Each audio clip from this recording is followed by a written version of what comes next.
ఒకానొక సమయంలో నైమిషారణ్యంలో సప్రయాగం జరుగుతుంటే బలరాముడు అక్కడికి వెళ్ళాడు. సూతుడు పురాణం చేస్తూ ఉంటే అక్కడ ఉన్న వాళ్ళందరూ పురాణం వింటున్నారు.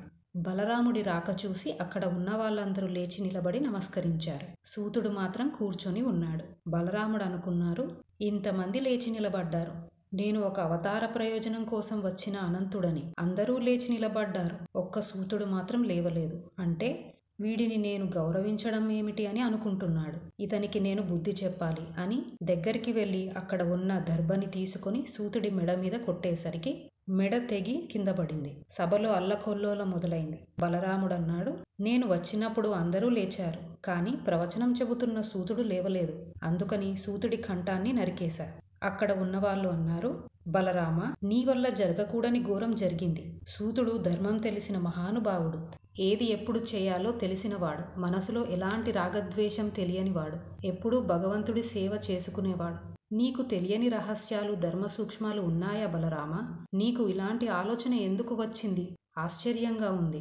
ఆయన లేవకపోవడానికి కారణం, ఆయనకి మేము బ్రహ్మాసనం ఇచ్చాం. ఆయన బ్రహ్మ అయి కూర్చొని ఉండగా నువ్వు సభలోకి వచ్చావు. అలా కూర్చున్న వాళ్ళు లేచి నిలబడాల్సిన అవసరం లేదు. ఎందుకంటే ఆయన మిగిలిన వారిచే పూజింపబడుతున్న పెద్ద ఆసనంలో ఉన్నాడు.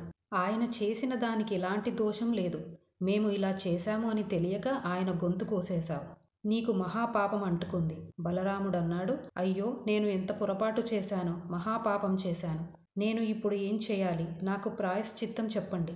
వాళ్ళన్నారు, సూత మహర్షి మాకు చెప్పే కథ, వాటిలో ఉండే తత్వం చెప్పని నాడు మా మనుష్య జన్మకి అర్థం లేదు. ఆయన చెప్పాడు కాబట్టి మా జీవితాలకి అర్థం వచ్చింది. అందుకని నువ్వు ఏమి చేసినా నీ పాపం పోదు. నేను అనంతుడని అన్నావు కదా, ఆ శక్తితో ప్రాణం పోయి. బలరాముడు అన్నారు, నిజమే, మీరు చక్కని పరిష్కారం చెప్పారు. ఈయన లోక శ్రేయస్సు కొరకు ఉండవలసినవాడు అని తన యోగశక్తితో సూతుడికి గొప్ప శక్తితో గొప్ప జ్ఞానంతో ఉండేలా వరమిచ్చి బ్రతికించాడు. సూతుడు లేచాడు. బలరాముడు అన్నాడు, నేను కొత్తగా చేసింది ఏముంది?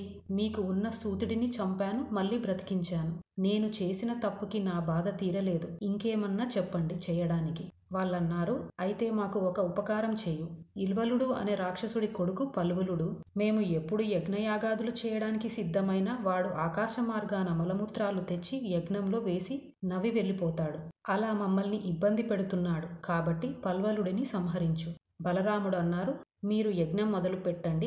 పల్వలుడు పాడు చేయడానికి వచ్చినప్పుడు సంహరిస్తా. వాళ్ళందరూ యజ్ఞం మొదలు పెట్టారు. పల్వలుడు వచ్చి యజ్ఞంలో మలమూత్రాలు వేయబోయాడు. బలరాముడు పల్వలుడిని సంహరించాడు. బలరాముడు అన్నారు, నేను చేసిన పొరపాటు నన్ను ఇంకా వేధిస్తుంది. మీరు ఇంకేమైనా చెప్పండి చేయడానికి. వాళ్ళన్నారు, 12 నెలలు ఇంటికి వెళ్లకుండా దేశమంతా తిరిగి పుణ్యతీర్థాలలో స్నానం చెయ్యి. నీ మనసుకి ప్రశాంతత వచ్చి పుణ్యం పొందుతావు. బలరాముడు 12 నెలలు తీర్థాలలో స్నానం చేశాడు. ఓం నమో భగవతే వాసుదేవాయ నమః.